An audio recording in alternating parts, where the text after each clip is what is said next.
টেকসই উন্নয়ন লক্ষ্য এসডিজি অর্জনের সরকার গৃহীত কার্যক্রমে অন্তর্বর্তী সরকারের প্রধান উপদেষ্টা অধ্যাপক মোহাম্মদ ইউনূসের টেকসই উন্নয়নে 3.0 তথ্য যুক্ত করার চিন্তা করছে সরকার।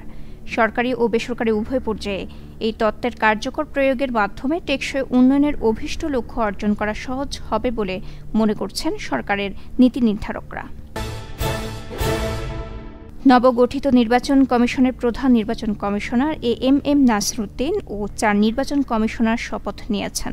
প্রধান বিচারপতি সৈয়দ রেফাত আহমেদ তাদের শপথ পাঠ করান।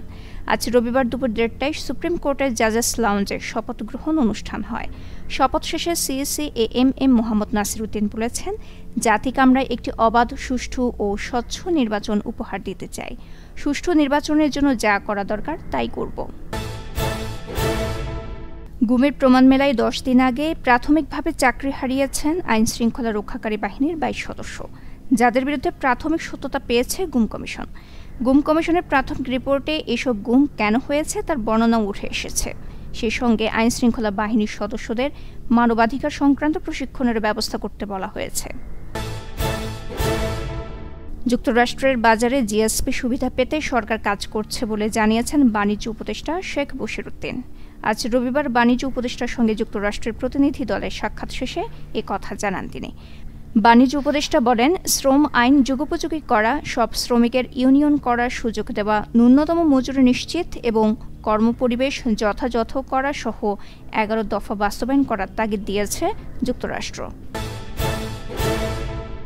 বান্দরবানের রুমা উপজেলায় সেনাবাহিনীর সঙ্গে বন্দুকযুদ্ধে কুকিচিন ন্যাশনাল আর্মির 3 সন্ত্রাসী নিহত হয়েছে। আজ রবিবার আন্তঃবাহিনী জনসংযোগ পরিদপ্তর থেকে এ তথ্য নিশ্চিত করেছে। আইএসপিআর জানায়, বান্দরবানের রুমা উপজেলার গহীন জঙ্গলে সেনাবাহিনী কেএনএ এর গোপন আস্তানে অভিযান পরিচালনা করে। অভিযানে সেনাবাহিনীর সঙ্গে বন্দুকযুদ্ধে 3 কেএনএ সন্ত্রাসী নিহত হয়েছে। এছাড়া অস্ত্র ও অন্যান্য সরঞ্জামাদি উদ্ধার করেছে।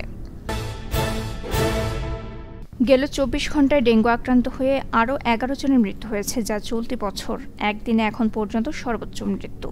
এই সময়ে ভাইরাসটি আক্রান্ত হয়ে হাসপাতালে ভর্তি হয়েছেন আরও 1079 জন।